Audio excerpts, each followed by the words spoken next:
It's starting. Okay, cool. Okay. All right.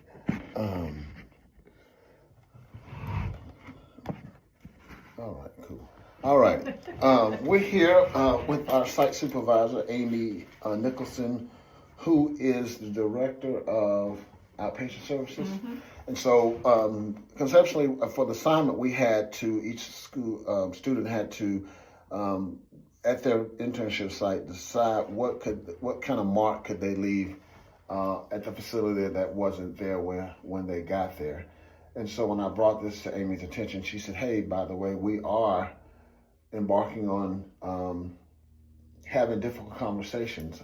And Amy, can you talk a little bit about what spurred that decision to do something like this? So I was part of a patient safety work group probably about a year ago. And that work group came about as a result of some behavioral incidences that occurred on the inpatient units. And when those incidences were kind of looked into and further investigated, I think staff, the folks who were investigating really kind of saw that there were many opportunities for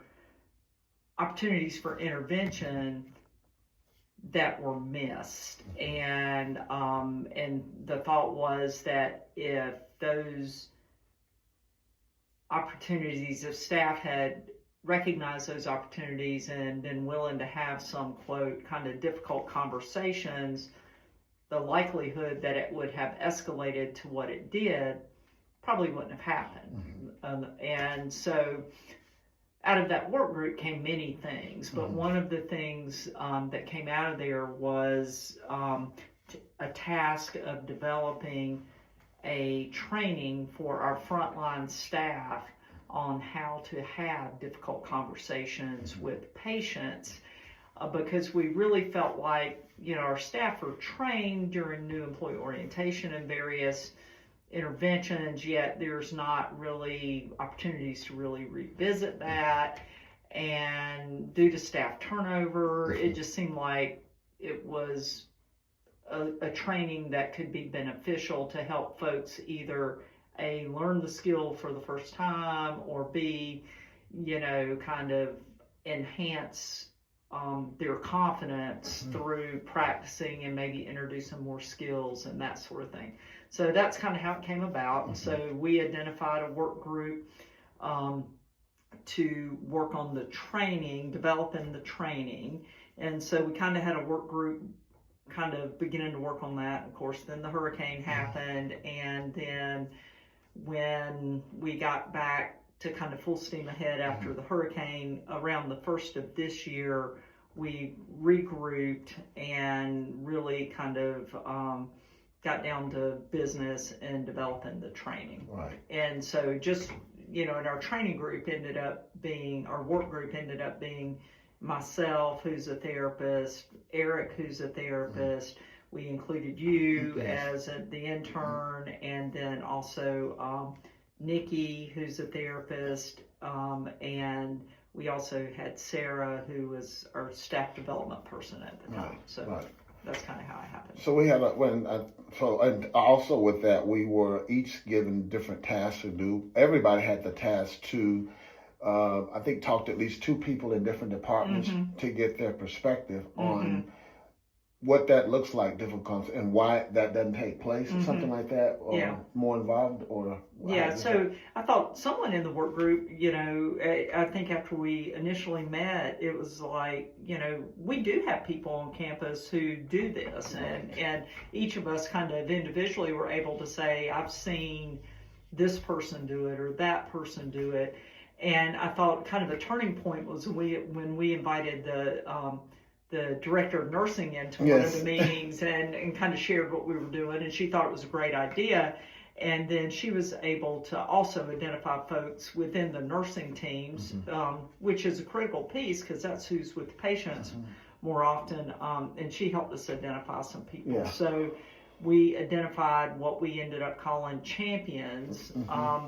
And we created a list of questions, interview questions, basically, that we all kind of divided up the identified champions, and we went with this same list of questions Right. to each person and kind of said, you know, how did they learn the skill, and why they think skill's important, and what they think keeps folks from either what keeps folks from having difficult conversations. Right. And we got a lot of information, which I thought was really good. Right. So we ended up talking to, I think you talked to Michael and Roger. Roger. So you talked to healthcare tags, Right. one who works on the unit, one who works in admissions. Mhm.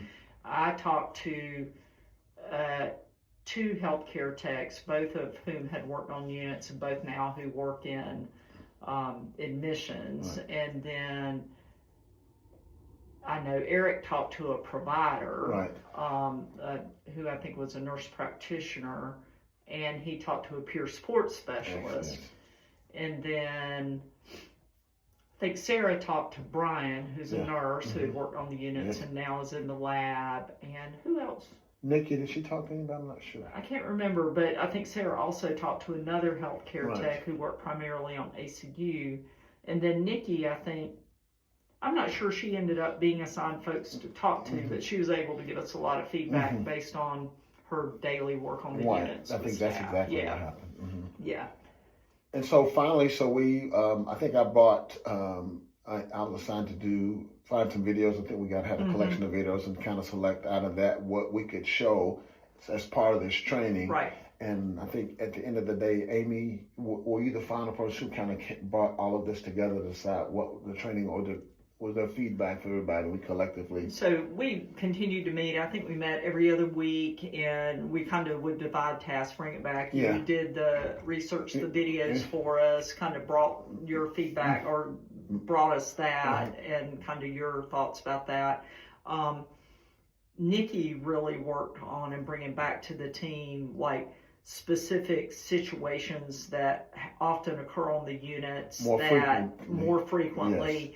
That because she's in the counseling department, that things that don't get addressed on the unit just kind of get always dumped on them. And so she was able to really identify topics or situations that it seems like folks are hesitant to have conversations with patients about on the unit. So she was able to bring us that.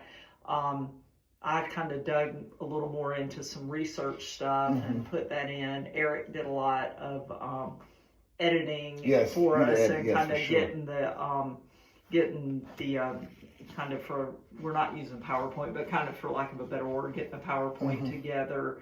And we also, and I think we all had some input in this, like all of our staff, no matter what position they have, when they come to work here, all of us receive certain trainings and have to do it. So like the motivational interviewing, the CPI, which is around de-escalation, trauma-informed care, and CRIM, and the community resilience model training. We all get that.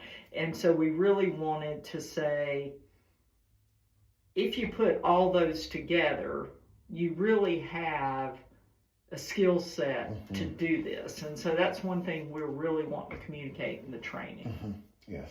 And so now we're at the point where we will meet with, at the final point, we'll be meeting with.